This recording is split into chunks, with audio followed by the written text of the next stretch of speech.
Hindi na nakapalagpa ang isang top 8 city most wanted person dahil sa kasong rape sa operasyon ng mga miyembro ng Ormoc City PNP.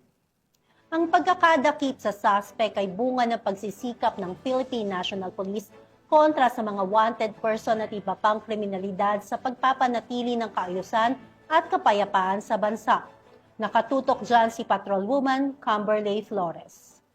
Nakita ng mga otoridad ang nakatalagang top 8 city most wanted person na may kasong rape sa Barangay Cogon, Ormoc City. Naaresto ang akusado bandang alas 3:27 ng hapon ng mga tauhan ng Ormoc City Mobile Force Company kasama ang Ormoc City Police Station 1 at Ormoc City Police Station 4 sa bisa ng warrant of arrest para sa kasong rape na walang inirekomendang piyansa. Dinala ang akusado sa Ormoc City PS1 para sa kaukulang dokumentasyon at tamang disposisyon. Patuloy ang ating kapulisan sa pagpapatupad ng mga operasyon upang mahuli ang mga lumalabag sa batas, may pagkaloob ang hustisya sa mga biktima at mapanatili ang kaayusan at kaligtasan ng komunidad tungo sa minimithi natin na bagong Pilipinas. Mula dito sa Tacloban City, ako ang inyong PNN correspondent, Patrolwoman Flores, alagad ng batas, tagataguyod, balitang